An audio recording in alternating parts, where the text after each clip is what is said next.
طبعا بدنا نحكي عن أمور هامة للغاية. طبعا احنا شفنا وزير الخارجية الأمريكي كان في الأردن وذهب إلى تركيا، واليوم بشكل الأردن وتركيا كان معلن، لكن في العراق لم يكن معلن. اليوم كان موجود في العراق أيضا. هاي المسائل كلها راح تحدث عنا بشكل موسع. إسرائيل تتوغل لأول مرة في محافظة درعا، وهذا كمان خبر هام للغاية. اليوم إسرائيل دخلت بشكل رسمي محافظة درعا، هلا رح نتحدث عنها هي كمان كلياتها، سقوط الأسد. وعندما خرجت الأمور من أيدي تركيا، فقامت تركيا وقالت لهم الزلمة خلاص انتهى والمعارضة سيطرت، فما في داعي تتدخلوا عسكريا وتعملوا الأمور أكثر دموية وكذا، وهو راح يعني ما في أمل من هذا الموضوع. هيك بالطريقة هاي نعم، لكن بالطريقة اللي هو اللي بيسردوها كذب. الأتراك أكذب الناس بالسياسة، معروفين هذا الشيء. وطبعا لكن الروس والإيرانيين رأوا أن هذا الأمر لم يعد له أي معنى. الرجل الذي هذا حكينا وأثر هجوم استمر 11 يوما. تمكنت الفصائل السورية المسلحة بقيادة هيئة تحرير الشام الأحد من إسقاط الأسد الذي فر إلى روسيا مع عائلته بحسب وكالة الأنباء الروسية. وتوقع وزير خارجية التركية في حديثه للتلفزيون أن عدد السوريين العائدين إلى بلادهم، وهذا اللي بيهمهم، أنه عدد السوريين اللي يعودون إلى بلادهم يرتفع ويتخلصوا من كل اللاجئين الموجودين عندهم. راح تجي فترة كمان بالقوة راح يطلعوهم. وتعهد وزير الخارجية التركي بفتح سفارة بلاده في سوريا غدا السبت بعد انقطاع 12 عام، وأعلن أن طاقم السفارة غادر بالفعل إلى سوريا لبدء العمل. والمرجح أن تثير تصريحات وزير الخارجية التركي أزمة مع موسكو وطهران، وهما من حلفاء الأسد. ومن جانبها أكد طهران أنها بذلت ما في وسعها لدعم الأسد. هذا تكذيب لحكان فيدان، ولكن لم يكن بإمكانها قتال المسلحين بدلا من الجيش السوري، وهذا كلام صحيح. كما ألقت موسكو بمسؤولية انهيار نظام الأسد على أداء الجيش السوري الذي فر من مواقعه في مواجهة الفصائل المسلحة. وعانى نظام الأسد قبل سقوطه من تراجع الدعم، وخاصة بعد الحرب الطاحنة التي ثارت بين حزب الله وإسرائيل خلال الأشهر التي سبقتها. هذا هو الكلام الصحيح، مو كلام حكان فيدان وكذبوا. طبعا هنا بدنا نشرح مواضيع سياسية مهمة للغاية إلى ما نشوف إذا إجانا أخبار جديدة خلال الفترة القادمة. بصراحة أنا بنتظر خبر من امبارح، وممكن يكون خلال الساعات وممكن يكون خلال يوم، في بيان صادر بيان صادر من أحمد الشرع محمد الجولاني، لكن ما بعرف صدق هذا البيان، كان هذا البيان حقيقي ولا لا. القائد العام لإدارة العمليات العسكرية أحمد الشرع على كافة الفصائل التي تواجد في الشمال السوري أن تتجهز لحل نفسها، فمن الآن فصاعدا لم يعد هناك أي ضرورة لوجود ما يسمى بالجيش الوطني. وبنفس الوقت يجب إسقاط كافة الهياكل السياسية انطلاقا من الائتلاف والحكومة المؤقتة وكذلك اللجنة الدستورية وصولا إلى لجان التفاوض. لا أحد يمثل الثورة السورية سوى الحكومة الانتقالية القائمة بدمشق. سنتخذ كل الإجراءات بحق كل من يخالف قرار الحكومة الانتقالية، والخيارات مطروحة من ضمنها الخيارات العسكرية ضد أي فصيل يحاول الوقوف ومخالفة قراراتنا. تذكروا لما كنت أقول لكم بأنه الهيئة ستسيطر وهي راح تنهي كل الكتائب الأخرى الموجودة في الشمال. هذا البيان صح مو صح ما بعرف، لا أتبنى هذا البيان أنه صحيح أو غير صحيح، لكن قريته لكم. لكن هذا البيان هو الواقع اللي راح يصير فعلا.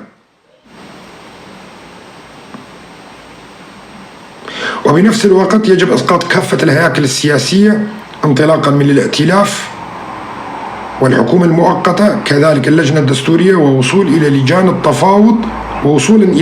التفاوض يعني لجان التفاوض والائتلاف واللجنة الدستورية والحكومة المؤقتة. لا أحد يمثل الثورة السورية سوى الحكومة الانتقالية بدمشق. سنتخذ كل الإجراءات بحق كل من يخالف قرار الحكومة الانتقالية، وكل الخيارات مطروحة ومن ضمنها الخيارات العسكرية ضد أي فصيل يحاول وقف ومخالفة قراراتنا. هل هذا البيان صحيح؟ هل هذا البيان صحيح؟ لا أعلم، لا أعلم، ما بعرف. ناشرينه بشكل كبير وأنا راح أنشره كمان. طبعا اللي حابب يدخل على غرفة التليجرام تحت اسمي في رابط. هلا إذا دخلت على اسمي، اسم صلاح الدين الكردي، في رابط. هذا الرابط اللي يوديك على كل الغرف تبعية التليجرام، وبيوديك أيضا على اليوتيوب والتويتر، كل روابط الشبكة يعني أو غرف الشبكة. شبكة إعزاز نيوز نشرت الخبر. أنا بقول لكم منشور عندهم، مو منشور، مو من عند صلاح الدين، مو من عند صلاح الدين. مرة ثانية حسب صفحات المعارضة السورية أو ما كانت تسمى بالمعارضة السورية، يصدر بيان من القائد العام لإدارة العمليات المشتركة العسكرية أحمد الشرع الملقب بأبو محمد الجولاني على كافة الفصائل التي تتواجد في الشمال السوري أن تتجهز لحل نفسها بما في من الآن وصاعدا. لم يعد هناك أي ضرورة لوجود ما يسمى بالجيش الوطني، وبنفس الوقت يجب إسقاط كافة الهياكل السياسية وخيارات مطروحة لمن يعارض هذا القرارات بما فيها الخيارات العسكرية. هذا البيان اللي صادر. طيب، أهم المواضيع الأساسية اللي بدنا نتحدث فيها الآن، مين بيعتقد أنه راح يقبلوا بحكومة إسلامية تكون موجودة في دمشق؟ مين بيعتقد بهذا الكلام؟ هذا المسائل العاطفية. بيجيني واحد هلا اللي هو من أنصارهم، سوف نعمل ونفعل ونحطم وبده يقهر أمريكا وبده يقهر إسرائيل وبده يقهر بريطانيا وبيقهر فرنسا وبيقهر الدنيا كلياتها. هذا الكلام، هذا كلام غير واقعي. احنا شفنا التجارب اللي حصلت أيضا، يعني على الأقل على حركة أخوان المسلمين، شفناها في تونس مع حركة النهضة وكيف تم التخلص منها بشكل من الأشكال. مكنوها من الحكم شوي وبعدين طلعوها، وهي الاستراتيجية اللي بيمشوا عليها. في 2013 أيضا في مصر كمان سيطروا أخوان المسلمين على الحكم، ما طول عام، وأيضا أقالوا مرسي مع أنه كان منتخب، يعني حتى ولو كانت الأصوات يعني 51%، وكان لسه الثورة المصرية هلا طالعة.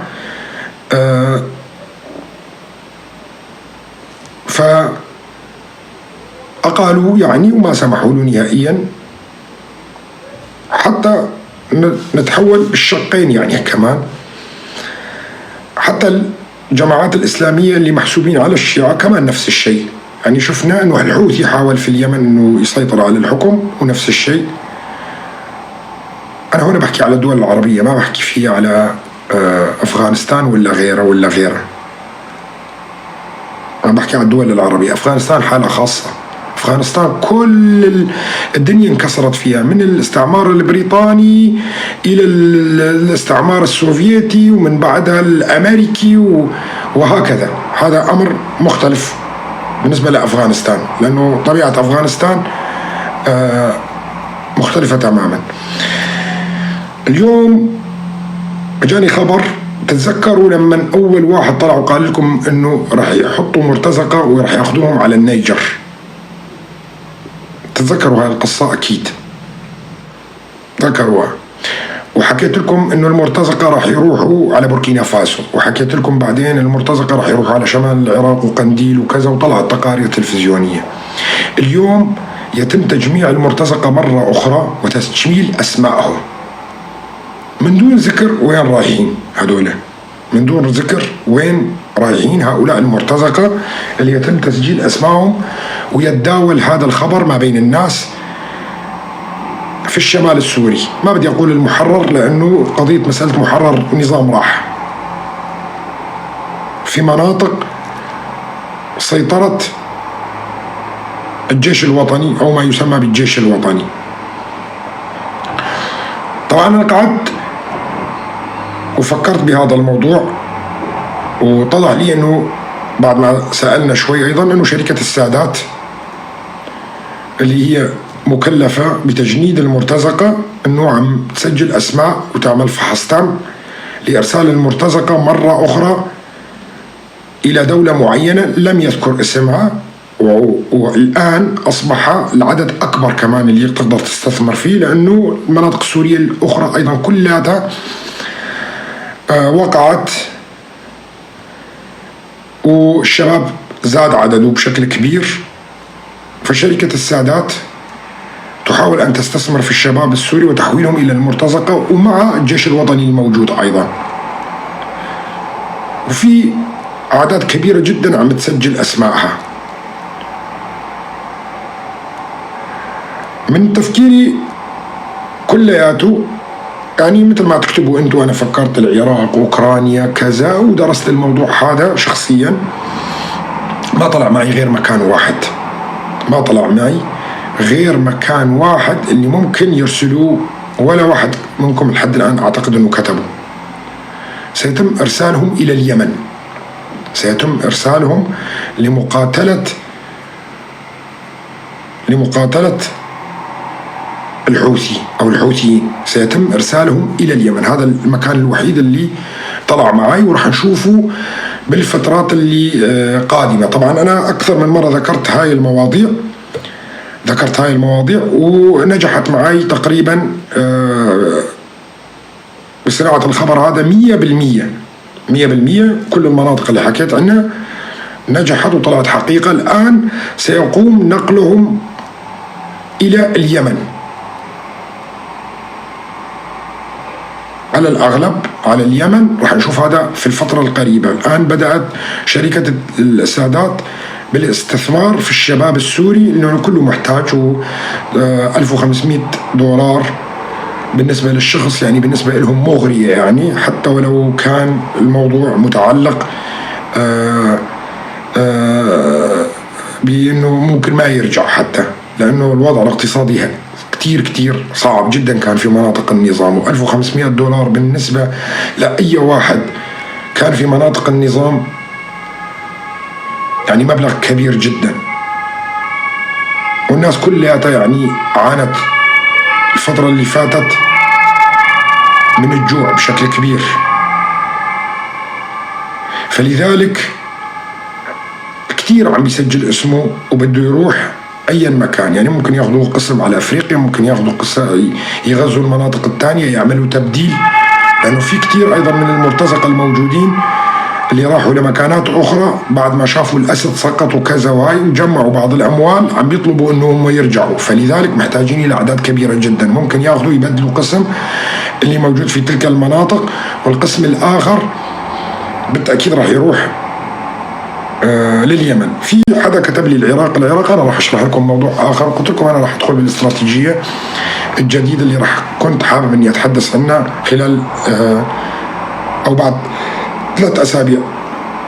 بالنسبة للعراق هذا الكلام صحيح، ولكن ليس مرتزقة الجيش الوطني. سيتم دخول الجهاديين المحسوبين على تنظيم القاعدة، وخصوصا الأجانب اللي جاءوا إلى سوريا إلى العراق بالفترة القادمة. هناك خطر كبير جدا على إقليم كردستان العراق. أتمنى من قيادة إقليم كردستان العراق انتباه إلى هذا الخطر اللي قادم مرة أخرى إلى العراق. لأنه شلون بدكم تفكروا كمان شلون بدهم يتخلصوا من كل هؤلاء الجهاديين اللي اجوا من الدول الأجنبية. هذول مستحيل يبقوا في سوريا، ولازم يلاقوا لهم مكان آخر حتى يتخلصوا منهم، يعزجوهم في حروب أخرى. ما أعتقد أنه تركيا راح توافق أنه ينتقلوا بالطيران إلى مكان آخر، وهذول ما بيقبلوا يصيروا مرتزقة، لأنه عندهم مبادئ مختلفة تماما عن مبادئ مرتزقة الجيش الوطني وغيرها. هؤلاء لديهم وعقيدة إن اختلفنا معها أو اتفقنا معها هذا أمر مختلف تماما. هؤلاء كلهم راح ينطلقون بالفترة القادمة ويزجونهم في معارك في العراق، وراح يظهر تنظيمات جديدة أو نفس تنظيمات القاعدة اللي راح تحارب الإيرانيين والولايات المتحدة الأمريكية. كلياتنا نعرف أنه بعد رأس السنة راح تنسحب من العراق وتتمركز في شرق الفرات، وراح يتركوا العراق يتصارع مع بعضه والأمريكان يتفرجوا عليهم. احنا نعرف كل ما كانت في مطالب بخروج الأمريكان من العراق من 2011 عندما استلم المالكي، كان مستلم المالكي رئاسة الوزراء، وإجا أوباما كان أحد الوعود الانتخابية لأوباما أنه يسحب الجنود الأمريكيين من العراق. فعلا سحبوا الجنود الأمريكيين من العراق، وكل ما راح يعني احنا صار لنا هلا 2018 كم سنة صار من 2018 إلى الآن؟ 18 19 20 21 22 23 24 7 سنوات. السنة الثامنة يجب خلق تنظيم آخر مشابه تماما يحمل نفس فكر تنظيم القاعدة في العراق. احنا شفناه بال 2003 أيام الزرقاوي، بعدين ظهر دولة الإسلامية في العراق، بعدها ب8 سنوات ظهر تنظيم الدولة الإسلامية في بلاد الرافدين اللي كان وتحول إلى داعش، وبعدين تحول إلى الدولة الإسلامية في العراق والشام. الآن كل هؤلاء الجهاديين اللي موجودين، وطبعا أمريكا سلمتهم الحدود العراقية متقصدة بذلك، لأنه بيعرفوا أن الإيرانيين لم يعود يدخلوا إلى سوريا. انتهى هذا الموضوع، بشار الأسد سقط وانتهى تماما، وكانوا قادرين أنه يسكروا الحدود بشكل نهائي، لكن الأمريكيين سلموهم الحدود بشكل كامل حتى يسهلوا دخولهم إلى العراق. طبعا هناك جيش عراقي أيضا، لكن الحدود العراقية شاسعة وصحراء كبيرة جدا، من الصعب جدا السيطرة عليها. فرح نشوف نحن أزمات رح تصير في العراق، وحرب طحينة رح تروح مرة أخرى، ورح تكون أنا سمعت أن أمريكا مجهزة 30,000 منها، 30,000 40,000، المهم راح يفوتوا كلياتهم على العراق ويقوموا بمحاربة ما تبقى من الأذرع الشيعية اللي موجودة فيها ودحرها تقريبا إلى حدود بغداد.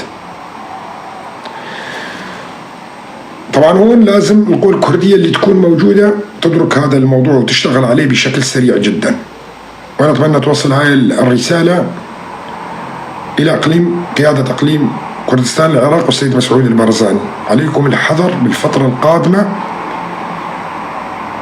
راح تكون العراق هي النقطة الثانية اللي راح يصير فيها. شلون راح يحاربوا الأذرع الشيعية اللي موجودة في العراق؟ سؤال يطرح نفسه على كل شخص موجود الآن معانا. كيف بدهم يحاربوا الأذرع الشيعية؟ هل إقليم كردستان راح يحارب؟ لا، ما راح يحارب إقليم كردستان أكيد. طيب هل هناك جيش سني كافي في العراق ليحارب؟ لا. طيب الفكر الراديكالي أو فكر تنظيم القاعدة منتشر بشكل كبير في العراق، بحكم كان في داعش قبل، وكان في تنظيمات السلفية بكل أشكالها. فهون لازم فكر يضرب فكر، يعني فكر يضرب فكر، الفكر الشيعي والفكر المضاد له والفكر السني الراديكالي اللي متمثل بتنظيم القاعدة. فلذلك راح يكون إدخال هؤلاء مرة أخرى فتعيد المعادلة. أول شيء ساندوا الشيعة ضد هذا الفكر، والآن الآية راح تكون مختلفة تماما. فرح نشوف كل التنظيمات الراديكالية أو الجهاديين الموجودين في سوريا راح يدخلوا العراق لحتى يحاربوا، تحياتنا أخونا بدر، لحتى يحاربوا الأذرع الشيعية الموجودة في العراق، وراح تكون الولايات المتحدة الأمريكية كلياتها متفرجين، ما راح يشاركوا في أي شيء. الأمريكان سوف ينسحبون إلى إقليم كردستان العراق وينسحبون إلى شرق الفرات بعد ما يحسنوا شرق الفرات بشكل واضح. وقلت لكم أنا الآن تم الاتفاق ووضع هدنة وتحذير الأتراك خلال 4 أيام، اليوم كان من ضمنها 3 أيام أخرى ستوقف تركيا كل الهجمات على شرق الفرات بشكل نهائي، ولن تسمح الولايات المتحدة الأمريكية أبدا بسقوط شرق الفرات بأي شكل من الأشكال، لأنه هو المكان الوحيد اللي مثبتين أقدامهم فيه لمراقبة الشرق الأوسط كلياته تقريبا. طبعا عدد دول الخليج اللي موجودين فيها، ومو كل دول الخليج موجودة فيها الولايات المتحدة الأمريكية. فلذلك ستقوم إسرائيل أيضا بضرب الأذرع الشيعية اللي موجودة في العراق عن طريق الطيران. ممكن الأمريكان يشاركوا في هذا الموضوع، لكن سيتركون الجهاديين أن هم اللي ينهوا الأذرع الشيعية اللي موجودة ويقسموا منطقة أو أخذ منطقة العرب السنة بشكل كامل وكذا وهاي وتحريض الناس. أنا أبشركم اليوم ما طلعت ولا مظاهرة، والناس فهمت اللعبة كلياتها، وما كان في سجلت ولا نقطة لا في الحسكة ولا في الرقة ولا في أي مكان. بعض الصعاليك الصغار اللي كانوا متأثرين شوي طلعوا ولملموا نفسهم بسرعة، دخلوا الوجهاء ورؤساء أو شيوخ العشائر وتم مباشرة تفريقهم. فما كان في شيء نهائيا اليوم.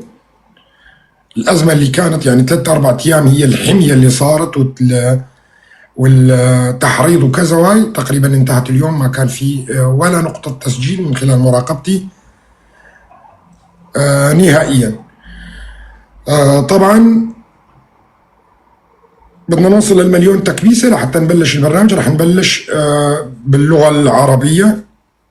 قال في انشقاق في الحسكة، لا ما كان في لا انشقاق ولا من يحزنون وبالعكس اللي رفعوا راسهم وكذا وهاي بينوا، وكانت الحركة هاي حركة ذكية جدا وممتازة بالفترة اللي صارت، لأنه عرفت إنه اللي معك مين اللي معك ومين اللي ضدك، وانكشفوا كتير أقنعة كمان.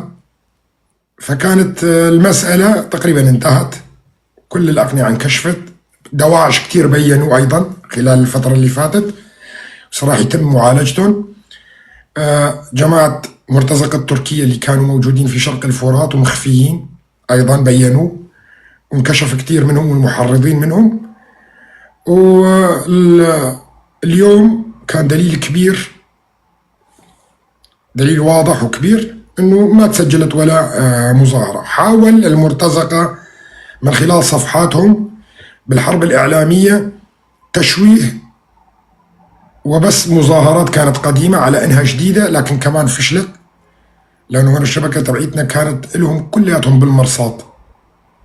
ما في اي حرب خاصة خاضوها ضدنا الا وافشلناها بطرق عديدة. يعني ما بدنا نحكي عن الاساليب، لكن افشلنا كل الحرب الخاصة. الحرب الخاصة نجحت فقط على النظام واتباع النظام وحواليه، لكن على شرق الفرات لم تنجح ابدا الحرب الخاصة تبعيتهم. واستطعنا دحرهم بشكل كامل، سواء كان على الارض او في الحرب الخاصة على وسائل التواصل الاجتماعي والاعلام. طبعا نتائج على الارض راح تبين معاكم خلال الساعات القليلة القادمة، وراح يثبت لكم حكي انه تم دحرهم على الارض بشكل نهائي. دحرهم لانهم هم استخدموا الكذب. احنا نحارب اعلاميا، لكن نحارب بشرف، نحارب باخلاق، ونحارب بحقيقة. يعني ما طلعت قلت لكم خبر او شغلة معينة الا وتصيب عين الحقيقة، وراح تثبت لكم الايام كلياتها. وانا من اول فترة طلعت فيها قلت لكم انا حكي ليس مقترن باللحظة اللي نحن فيها او باليوم اللي نحن فيه. الشيء المقترن بالفترة القصيرة والقريبة عم بقوله، انه هذا الفترة القصيرة مثل مسألة راس العين، جريس بي، مسألة اعلان الفيدرالية. نعم في فترة قريبة جدا راح يتم الاعلان هذا، ايام ساعات ما بعرف، راح تبين كلياتها، راح يبين الخيط الأبيض من الخيط الأسود، ووقتها راح يكون التقييم. هلا نحن ننتظر الإعلان عن كل هاي الأمور، راح يعلنوا وحدة ورا وحدة كله مجتمعة، ما بعرف، هذا أمر ما بيخصني. لكن أنا ببشركم حتى اليوم في 6 تشرين صار المقاومة صار لها أسبوع. طبعا 6 تشرين هام للغاية لأنه بيمد أغلب سوريا تقريبا بالكهرباء، وكانت الحملة على 6 تشرين كبيرة جدا أنه تخرج من إيد قوات سوريا الديمقراطية. قوات سوريا الديمقراطية قاومت فيها مقاومة باسلة جدا، صدقوني حطوا كل طاقاتهم وإمكانياتهم وشاركت فيها الطيارات التركية، بس باعتبار أنه ما فيها سكان وما بتطلع معلومات كتير، فقط المرتزقة ينشرون كذب ودعايات. نحن هون ما روجنا لموضوع 6 تشرين بشكل كبير، حتى ما نلفت أنظارهم أيضا على المكان هذا اللي صاير فيه أقوى وأكبر المعارك اللي حصلت إلى اليوم. طبعا كان في مشكلة تقنية في 6 تشرين، وتم الاتفاق معهم لإدخال بعض الموظفين أيضا اليوم لحتى يقوموا بأعمال صيانة في 6 تشرين، لأنه 6 تشرين بيمد سوريا كلها تقريبا بالكهرباء. فما وفوا بوعدهم، وبدل ما يدخلوا موظفين دخلوا بعض عناصرهم اللي تم اكتشافهم بسرعة وتم معالجتهم وقتلهم جميعا عند بكرة أبيهم، ما ضل فيهم ولا واحد أبدا، وتم السيطرة على 6 تشرين بشكل نهائي. انسحبت قوات المرتزقة والدبابات التركية. الدبابات التركية هي شاركت أيضا في مسألة 6 تشرين، وانسحب الجيش التركي بسبب الخسائر الهائلة اللي حصلت. طبعا المسيرات الكردية بازين كردا، المسيرات الكردية لعبت دور كبير جدا أيضا في 6 تشرين، واصطادت المرتزقة بعملية لأول مرة يتم فيها الكشف عن أنواع جديدة من المسيرات الكردية، وهي أكثر تطور من تبعية شاهين، تبعية الهيئة، وتقدر تستطيع أن تجابه الطيارات التركية أيضا، وليست فقط الطيارات الانتحارية، لا، طيارات انتم شفتوا التصوير والدقة العالية والكذا، والصواريخ الموجهة بالأشعة تحت الحمراء اللي استخدموها اليوم في 6 تشرين، ولعبت دور كبير أيضا في ضرب معاقل الجيش التركي اللي شارك. كان الجيش التركي كتير منه لابس لباس الجيش الوطني أيضا، وفي منه بالأخير دخل بدباباته، حتى انتم يمكن شفت صورة دبابة محروقة وقتل كل من فيها، وكمان شفتوا عربات ومصفحات كتير كانت محروقة، وكان جثث مليانة المنطقة حول السد بشكل كبير.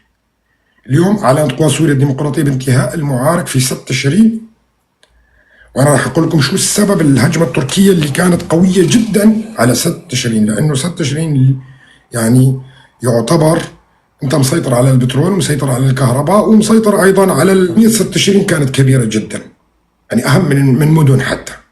هنا صارت بإيدك سوريا المفيدة كلياتها، يعني بإيدك أنت الكهرباء، بإيدك مناطق البترول كلياتها، وعندك أنت زراعة وهي. فما كان بالأهمية أنك تسيطر على منبج مدينة ما فيها شيء نهائيا، وعدد الكرد فيها ليس بالنسبة الكبيرة كتير مقابل 6 تشرين اللي هو كتير. بس راح أحكي لكم ليش الأتراك كانوا شادين كتير على 6 تشرين إنه ياخذوا، لأنه المهلة اللي أعطوهم الأمريكان باقي منها 3 أيام، باقي منها 3 أيام، وستتوقف كل المعارك، يدخل حيز التنفيذ وقف الحرب في سوريا 3 أيام باقي. فلذلك كانوا الأتراك شادين كتير قبل ما تدخل المهلة اللي أعطوها الأمريكان، وباقي منها لسه 3 أيام، 3 أيام ويتوقف كل شيء حرب. لازم أمريكا كل شيء حرب في سوريا تتوقف بشكل نهائي، نعم، باقي 4 أيام وتدخل مرحلة، لا اليوم منها وباقي 3 أيام، يعني عدا اليوم باقي لسه 3 أيام لازم تتوقف كل الحروب. والأمريكان عن طريق وزير خارجيتهم أبلغوا الأتراك بهذا الموضوع، وكان في اتفاق بالأساس أيضا. فرح نشوف نحن جيب أسود يمتد من أطراف بغداد وكامل منطقة الغربية محافظة الأنبار، ومنها إلى موصل إلى أطراف كركوك وتوصل إلى جبل حمرين. وهذا راح يتم. طبعا هذا راح يتم إمتى؟ طبعا أنا بعطي نظرة مستقبلية لشهور. هلا هذا مثل ما حكيت لكم قبل 2 سنين اللي راح يحصل في سوريا، وأنتم كلياتكم شفتوه، يعني صار هلا حاليا. هلا بعد ما السوريين يصفوا بعض كتير ويقضوا على الكتائب الموجودة اللي مثل البيان هذا اللي طلع، الجهاديين اللي موجودين في سوريا كلياتهم، لأنه هذول ما بيقدروا يعيشوا هيك، لازم حروب ولازم جهاد حسب فكرهم هم، فراح ينطلقون منا إلى العراق. طبعا هنا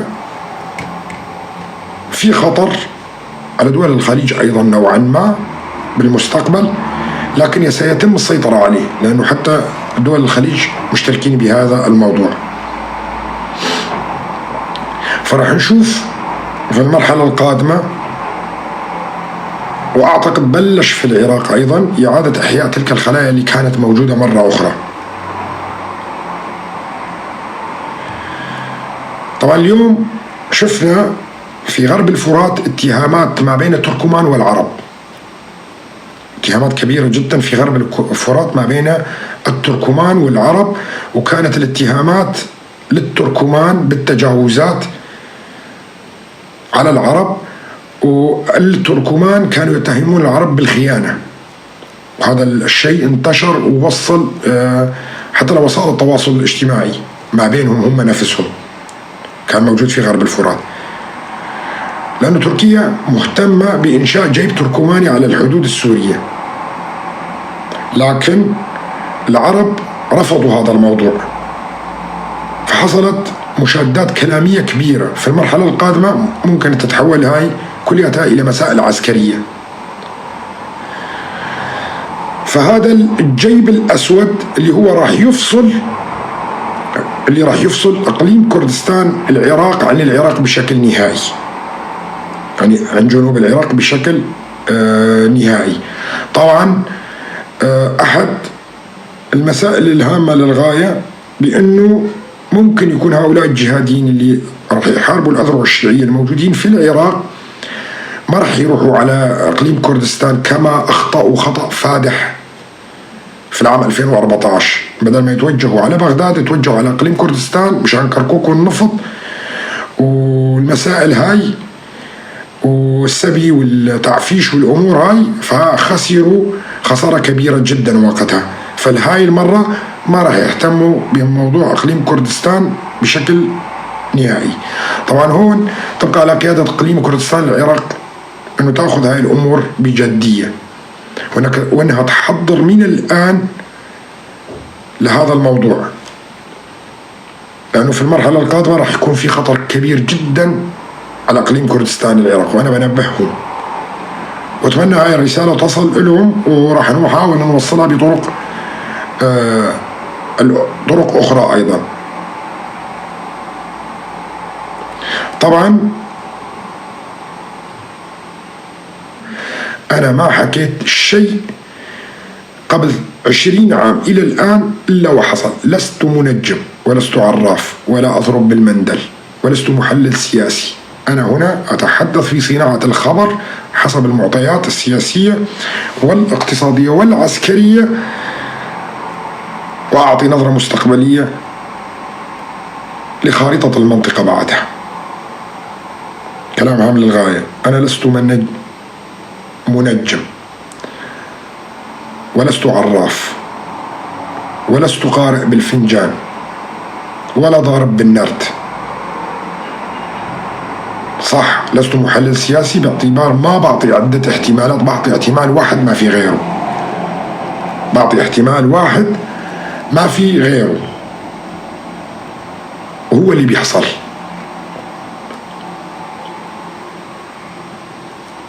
الشنقال محمية، الشنقال لا تخافوا عليه، الشنقال هالمرة هاي محمية جدا، لكن اقليم كردستان العراق هو ممكن يكون مستهدف بشكل كبير. وعلى اقليم كردستان العراق العمل من الآن على تقوية جبهته بشكل كبير، والفطنة والتجهيز العسكري، لأنه في خلايا نائمة أيضا كتير في إقليم كردستان من دواعش السابقين، كتير بالآلاف. هؤلاء عندما ينتصرون مثل ما حصل في سوريا شفناه، ينتصرون على الأذرع الشيعية، سيتم تحريكهم داخل إقليم كردستان أيضا، سيتم تحريكهم داخل إقليم كردستان لمحاولة أنه يضموا كركوك أو بعض المناطق الكردية المتنازع عليها أو على أطرافها إلى الإقليم السني اللي راح يصير. أتمنى تكون الرسالة وصلت بهذا الموضوع. النظرة المستقبلية وأتمنى تكون تسجلت، لأنه هام للغاية، رح نرجع إلى هذا التسجيل، رح نرجع له بعد فترة، وأنا رح أعيد فيه، ورح أكون خلال الأسابيع القادمة متعمق أكثر، رح أتعمق أكثر في شرح هاي المواضيع، وخصوصا مسألة أنه كيف سيتم محاربة الأذرع الشيعية في العراق، هذا مهم للغاية، وكيف سيتم إنهاء الأذرع الشيعية الموجودة في اليمن، وهذا أمر من الناحية العسكرية. طبعا اللي موجودين في دول الخليج، الأذرع الشيعية اللي موجودين في دول الخليج لا يمتلكون سلاح، هم ليست أذرع مسلحة، لأنه استطاعت المملكة العربية السعودية من خلال درع الخليج أنه تسيطر على الأوضاع كلياتها، خصوصا في البحرين. في هناك أيضا في الكويت حركات أيضا محسوبة على الأذرع الشيعية، لكن أيضا هي منزوعة الأنياب، هي أيضا منزوعة الأنياب. خلال الفترة القادمة الأذرع الشيعية الموجودة في العراق سيتم إنهائها، ومثل ما حكيت لكم بالطريقة اللي حكيت لكم عليها، ورح نتعمق فيها خلال الأسابيع القليلة القادمة. طبعا البيان اللي صدر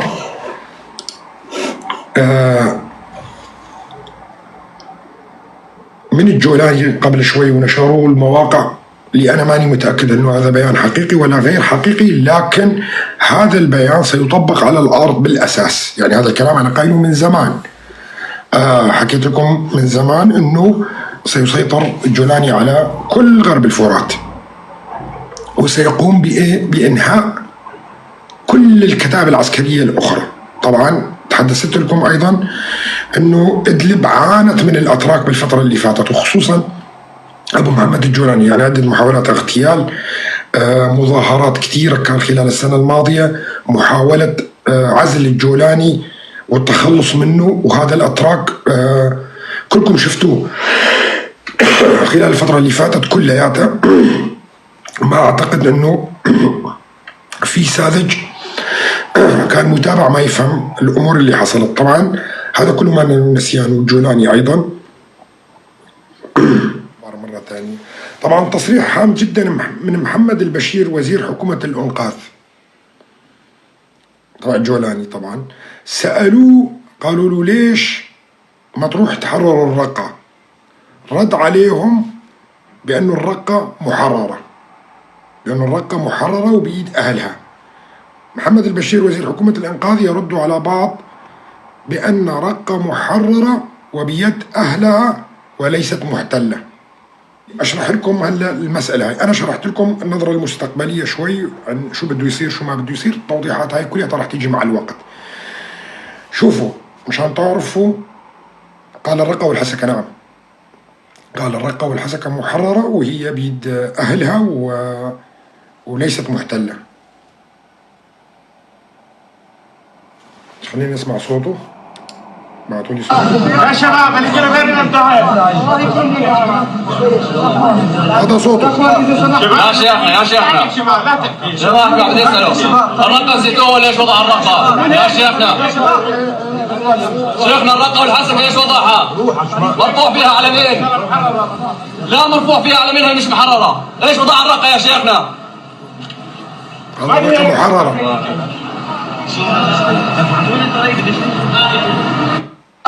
يا شباب اللي كانوا غير انتهى.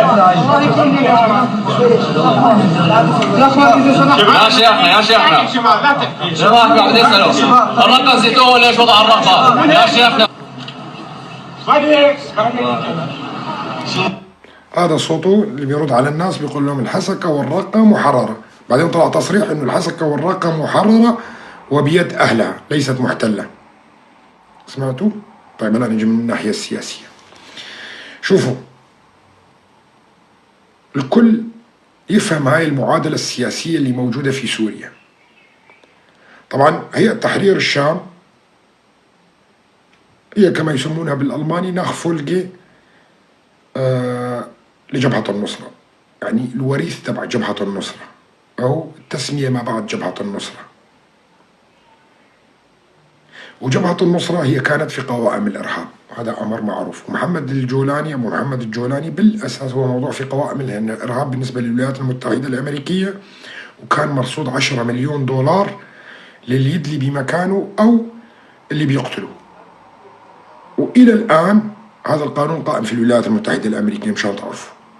طبعا هذا لا يعبر عن رأيي، هذا ما أتكلم فيه هي أمور سياسية مشان تفهموها الموضوع تماما. الآن أبو محمد الجولاني اللي هو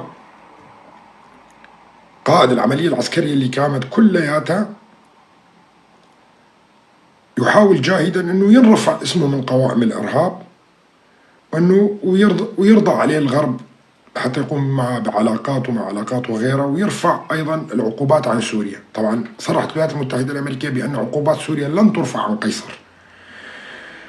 كل الدول العالمية وعلى رأسهم الولايات المتحدة الأمريكية تصريحاتها واضحة جدا، وقالت احنا بنراقب سلوك الهيئة مع الأقليات ومع مسألة المرأة اليوم حطوها حتى، وبدنا نشوف هل ستكون هاي الحكومة اللي راح يشكلوها حكومة ديمقراطية مشمولة فيها كل الأقليات اللي موجودة في سوريا ومعترف بحقوق الأقليات كلياتها. شوفوا، لازم تعرفوا شغلة واحدة وهامة للغاية، وكل إخواننا العرب لازم يعرفوها كمان قبل الكل. بوابة أبو محمد الجولاني للخروج من مسألة الإرهاب والاعتراف بالحكومة في دمشق هي الإدارة الذاتية وقسد، لا يمكن. شوفوا، لازم تعرفوا شغلة واحدة وهامة للغاية، وكل إخواننا العرب لازم يعرفوها كمان قبل الكل.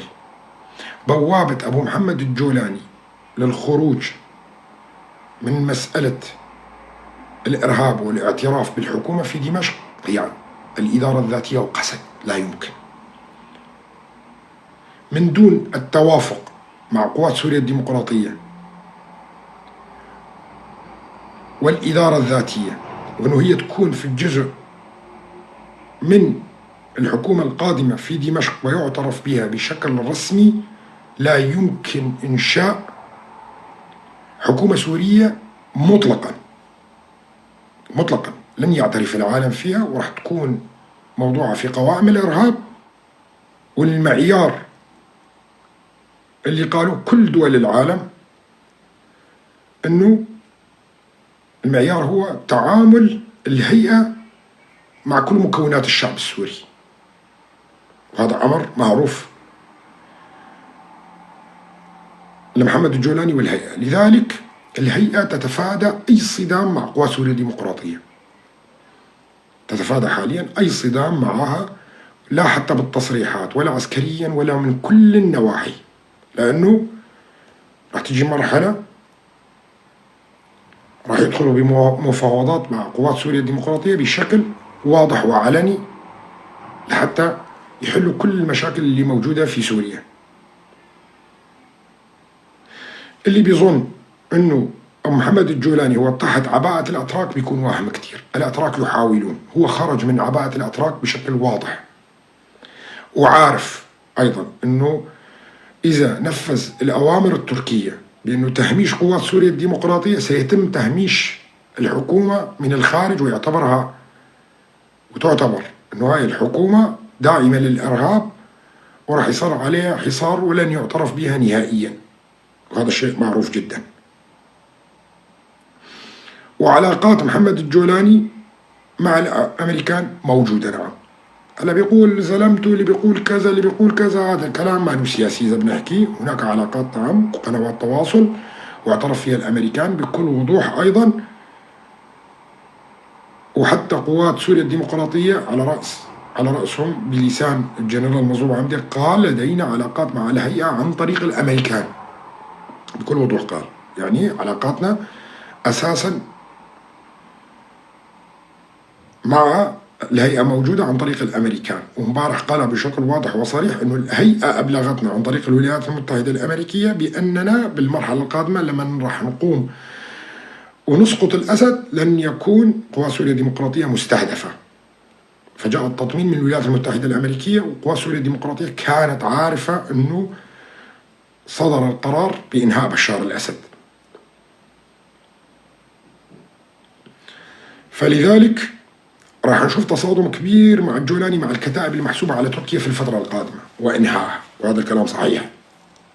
وكل الفصائل الأخرى الغير منضبطة لازم يعطي شكل مختلف لسوريا من الشكل اللي موجود حاليا. إنهاء كل الفصائل والمظاهر العسكرية، إنهاء كل الفصائل اللي عندها تجاوزات، وشفنا احنا التجاوزات، آلاف التجاوزات اللي حصلت في المرحلة هاي.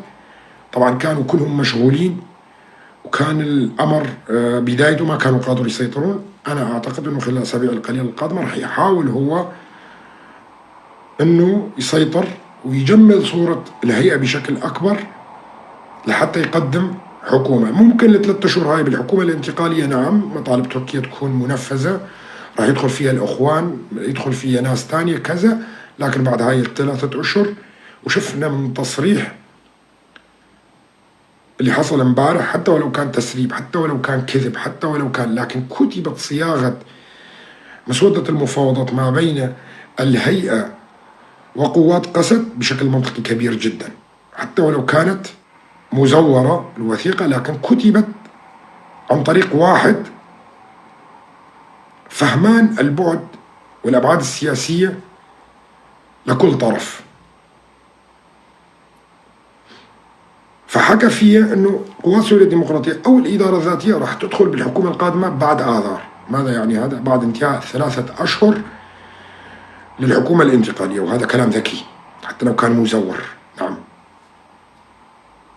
أكيد قوات سوريا الديمقراطية والإدارة الذاتية لن تدخل في إنشاء الحكومة المؤقتة، لأن الحكومة المؤقتة ليست حكومة دستورية، ولا يحق لها أبدا لا الاعتراف بالإدارة الذاتية، ولا يحق لها الاعتراف أيضا ولا إبرام المعاهدات الدولية، لأنه بالأساس هي حكومة انتقالية. اسمها حكومة انتقالية يعني حكومة تسيير أعمال. أستاذ صلاح، شفت سياسيين كود يحكوا عليك يقولوا أنت منيح راح يرشحوك؟ لا لا أبدا. أنا من هنا ومن هذا المنبر وأكثر من مرة أعلنتها، أنا أرفض أي منصب كان، مهما كان ومهما كان حجمه ومهما كان راتبه، شو ما كان، لو عرضت علي ملايين الدنيا كلياتها. أنا رجل ما أبحث من مناصب، وأعتبر المنصب إهانة. أنا أعتبر المنصب إهانة، ولا لم يكن لدي طموح في حياتي أن أكون عضو في حزب أو عندي منصب أو أي شيء نهائيا. أنا رجل فقط أكتب وأتحدث في السياسة، ما لي شغل لا بالحكم ولا بالمناصب ولا أي شيء. لدي هدف منذ سنوات طويلة كبرت عليه وتربيت عليه، وبدي أحقق هذاك الهدف، والباقي يحكموا شو ما بيسووا كذا، ما لي شغل بالمواضيع هاي. فانسالوا الموضوع هذا. لو عرضوا علي مو مناصب، لو عرضوا علي أموال الدنيا كلياتها، ما بفوتني منصب أبدا، ولا راح أبقى غير هيك أبدا. ما عندي طموح، ما عندي طموح إني أنا أكون في منصب معين، ولا أنا أقبل بالمناصب أبدا مهما كانت. الموضوع الهام اللي بدي أحكي لكم عليه وأرجع وأتحدث فيه إنه الهيئة لا تستطيع أبدا من دون القوى الكردية بكل أشكالها إنه تشكل حكومة في دمشق معترف بها دوليا، وهذا أمر واضح مثل تماما ما يحصل في العراق. أيضا لا يمكن إنشاء حكومة عراقية بدون الرجوع إلى القوى الكردية الموجودة في العراق، وهذا أيضا نفسه اللي راح يصير في سوريا. وطبعا حتى الولايات المتحدة الأمريكية تدفع بهذا الاتجاه، أنه لا يمكن قبول أي حكومة تحصل يكون مستثنى فيها القوى الكردية وراضيين. حتى هؤلاء اللي بيطلعوا على المنابر وبيطلعوا كذا وما نقبل ونقبل وكذا، هذا كلام كله هراء. القوى العظمى لا تنظر عليك ولا تنظر إلى كلامك ولا تهتم فيك ولا تهتم في رأيك أساسا. هناك مشروع واضح جدا ماشي على قدم وساق في سوريا منذ سنوات طويلة جدا، من مجيء حافظ الأسد إلى الحكم في 69. هؤلاء الناس يفكرون بأعوام طويلة جدا، 30 و40 و50 و60 سنة إلى الأمام. الموضوع الهام اللي بدي أحكي لكم عليه وأرجع وأتحدث فيه إنه الهيئة لا تستطيع أبدا من دون القوى الكردية بكل أشكالها إنه تشكل حكومة في دمشق معترف بها دوليا، وهذا أمر واضح مثل تماما ما يحصل في العراق. أيضا لا يمكن إنشاء حكومة عراقية بدون الرجوع إلى القوى الكردية الموجودة في العراق، وهذا أيضا نفسه اللي راح يصير في سوريا. وطبعا حتى الولايات المتحدة الأمريكية تدفع بهذا الاتجاه، أنه لا يمكن قبول أي حكومة تحصل يكون مستثنى فيها القوى الكردية وراضيين. حتى هؤلاء اللي بيطلعوا على المنابر وبيطلعوا كذا وما نقبل ونقبل وكذا، هذا كلام كله هراء. القوى العظمى لا تنظر عليك ولا تنظر إلى كلامك ولا تهتم فيك ولا تهتم في رأيك أساسا. هناك مشروع واضح جدا ماشي على قدم وساق في سوريا منذ سنوات طويلة جدا، من مجيء حافظ الأسد إلى الحكم في 69. هؤلاء الناس يفكرون بأعوام طويلة جدا، 30 و40 و50 و60 سنة إلى الأمام.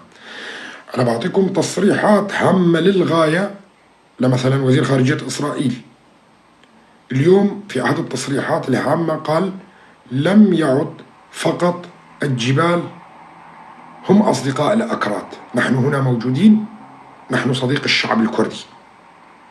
الحديث كلياته دائما يذكر فيه الشعب الكردي لأهمية الشعب الكردي في المخططات القادمة بالشرق الأوسط وليست الأحزاب الكردية. يعني ما بيقول الإدارة الذاتية، ما بيقول الحزب الفلاني، ما بيقول الحزب الديمقراطي، ما بيقول كذا، بيقول الشعب الكردي. وكل تصريحات الغربية تتحدث عن الشعب الكردي، وهذا هام للغاية، لأنه الكرد سواء كانوا الإدارة الذاتية أو فلان الحزب أو فلان شخصية أو غير شخصية غير مهمة ويمكن استبدالها بكل سهولة، لأنه الاعتماد وداخل في المشروع هو الشعب الكردي في المنطقة. شفنا اليوم تصريحات هامة أيضا لأردوغان يتحدث فيها بصراخ أنه رجعنا حلب وحمص وحما، وتحدث عن الرقة أيضا في الدولة الملية. اليوم مين شاف هذا التصريح تبعه؟ مين شاف هذا التصريح؟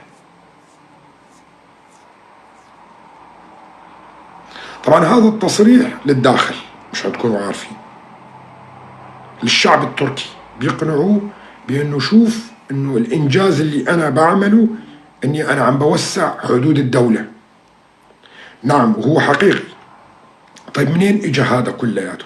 أحكي لكم شوي في التاريخ قبل الآن. قبل عام 1990 طرح هذا المشروع الإبراهيمي، وتقسيم المنطقة وتحويله إلى كونفدراليات تابعة إلى مدينة نيوم اللي بدهم ينشئوها. كان من ضمن هذه الخطة الاعتماد على دولتين في الشرق الأوسط وتكون هي مركز الحكم.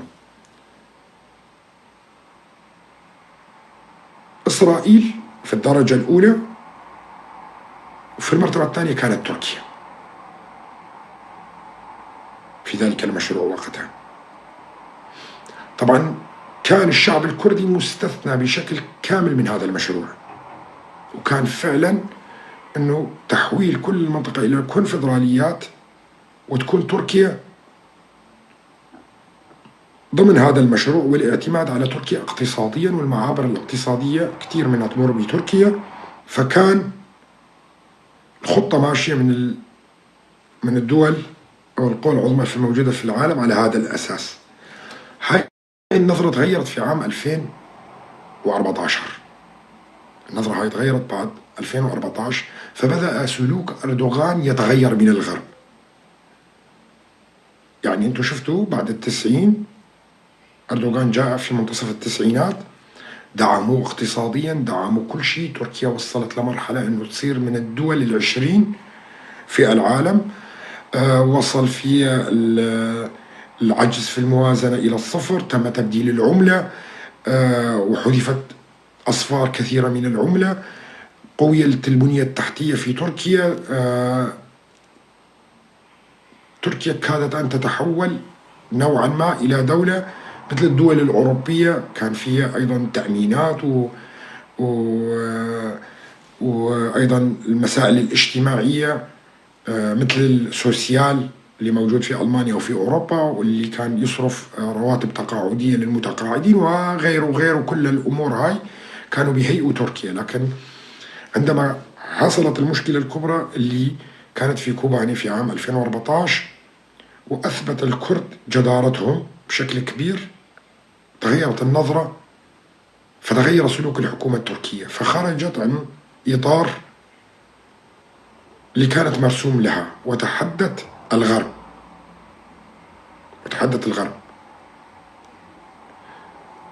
فقام بمعاقبتها، قاموا بمعاقبته. وشفتوا انتم بعهد ترامب ايش صار بتركيا. بدأ من عام 2016 انهيار الاقتصاد التركي، وبلشوا بالعقوبات عليها. إلى الآن الأتراك يحلمون أنه يعودوا إلى هذا المشروع. لذلك بتشوف التصريحات تبعيتهم، يعني حلب وحمص وإدلب والرقة ودير الزور محافظة رح تكون محافظات، يعني هو قصده فيها كونفدراليات تابعة إلى تركيا، هذا اللي بيقصده. لكن هذا الحلم أصبح مستحيل. لا، تركيا نفسها الآن مهددة بالانقسام.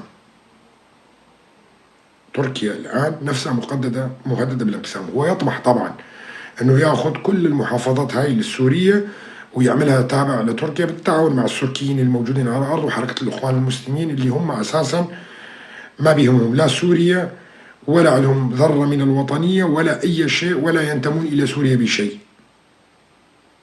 يعني هؤلاء الأغبياء لا يعلمون أنه بكرة أردوغان بده يموت، وهاي الحكومة الموجودة في تركيا ممكن يحصل فيها انقلاب ويتحول إلى دولة علمانية مختلفة تماما، وهاي الأراضي بتروح منهم كلياتها.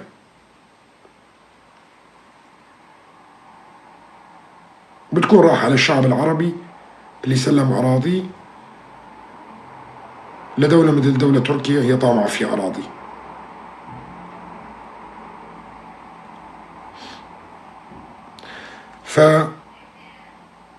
متوجعين كتير، اللي بيدخلوا متوجعين كتير. يعني شوفوا حساباتهم، شوفوا اسمائهم اللي بيكتبوا مو صحيح، حاجتك كذب، ما بعرف ايش. هذول كلهم متوجعين كتير لانه بيعرفوا هاي حقيقة. اذا انا بكذب معناته اردوغان هو اللي كذب، مو اردوغان اليوم طلع وقدام الناس كلياتها بخطاب وقال انه رجعنا محافظة حلب، وأيد السوريين بكل قوة، وبشجع أردوغان أنه ياخذ كل المناطق العربية ويضمها لتركيا. بالمقابل احنا بدنا ناخذ المناطق الكردية، ما لنا شغل فيكم. عيشوا انتوا أردوغان بثبات ونبات وجيبوا صبيان وبنات، احنا ما لنا شغل. كل المناطق الكردية بناخذها من عندهم وما له علاقة لا بال مناطقنا نحن، ويروح يعمل جيب صغير منه يدخل. احنا لا عافرين للبحر إلنا، وانت عمل لك جيب منين ما بدك، ومستعدين نتعاون معاكم كمان ونسلمكم ونسهل لكم كل الطرق. شفتوا يا جماعة المعارضة؟ طبعا أنا هنا بستثني فيها هيئة تحرير الشام، بستثني فيها، أنا بقصد فيها جماعة السوركيين.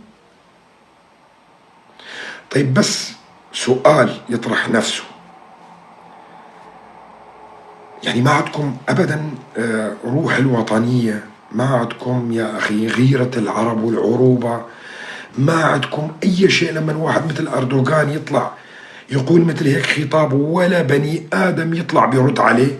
من الدواعش إلى شرق ليبيا على نطاق واسع، مقوته أفريقيا جهة، وستحاول إسقاط الجزائر ومصر في أقرب فرصة للحصول على حقول الغاز والسيطرة عليها كبديل للغاز الروسي، سواء كان حلف الناتو أم لا. فإن أردوغان سيقنع شعبه بأن العرب ليسوا مسلمين ويساعدهم على إيجاد الإسلام. طبعا أفناكينا شراندية دانيا ليفي بإنجليزي، أفترجمها بإنجليزي. دانيا ليفي معروفة يعني أفناكي يكا يهودية. إن شاء الله تاخذ أفريقيا كلها بس تحل عن ربنا. حموم دوم جوارا شيرو فكر مجوارا قوت ويقف تشتيهانات شبه إيما أزل بنداهي بيانا رسميمة، أزل بندارة بيانا رسميمة. جارك ديزي بعربي خوينم، وهاي لي من عندي أنا من أحد صفحات القسد إني نشرت هذا الخبر، وأنا حكيت عنه امبارح بالأساس. أنا قبل كل الناس حكيت عن هذا الموضوع. معلومات أمنية من مصادر رفيعة المستوى أزف لكم البشرى أيها الشعب الكردي الأصيل، وكذلك الشعب السوري الشريف الذي بقي ولاؤه لدولته وليس لدولة أخرى. لقد وقعت تركيا يوم أمس على اتفاق الخروج من سوريا، ودائما يحاول أتراك التباهي في الإعلام بأن الهزيمة هي انتصار، وهو الأسلوب الذي بات معروفا في سياساتهم. الصورة التي جمعت أردوغان بوزير الخارجية الأمريكي أنطونيو بلينكن كانت لها دلالات عميقة، والسر يكمن في أنها كان في دار رئيس الاستخبارات التركية السابق كان في دمشق في تلك الأثناء، حيث وقع على ما يمكن اعتباره إعدام تركيا في سوريا. ولذلك لا عجب أن تختفي أصوات السوريين اليوم، فلا حس ولا خبر، وكان صمتهم يعكس حقيقة الهزيمة. المعادلة القادمة واضحة: سوريا اتحادية فيدرالية بعد حرب طاحنة على الإرهاب، يعني لسه في حرب طاحنة على الإرهاب، لتنتهي حقبة الهيمنة الخارجية وتبدأ مرحلة جديدة من إعادة تشكيل الدولة السورية وفق نظام اتحادي يعكس واقع القوى على الأرض. شكرا أمريكا، شكرا للجنرال مظلوم عبده، هذا تسريب أمني لا أتبناه، أنا أنتظر البيان الرسمي. جبروا له مجوردقو الهيفيما أزدهو نرازهاما سيرو نرازهاما والصبجي نارازم والدصبجي نارازم دي بياني ويدر كفن يكجي جبوي سريكاني وغريسبي وياد دوا إعلانة فيدرالية أز الهيفيا بحر دواما وإعلان بكن أزيش مرازم أم الهيفيا وانا على أساس قلك إيروبي صبابي إيرو قرق إيروبي يعني نبي المهم يعني فهردو رجع أكيدة هردو رجع أكيدة. طبعا عفرين ضمني موضوع حمو كده عفرين ضمني ويدي ما أنا بدبيش نتوي تركي دركفي ومحاربة رابكن ومناطقي مع حمو كافا قرينن وانتهى الموضوع. انتهى الموضوع. عفرين ضمني ويدي كسنا بيجي مع عفرين خلاص عفرين رجع بهايا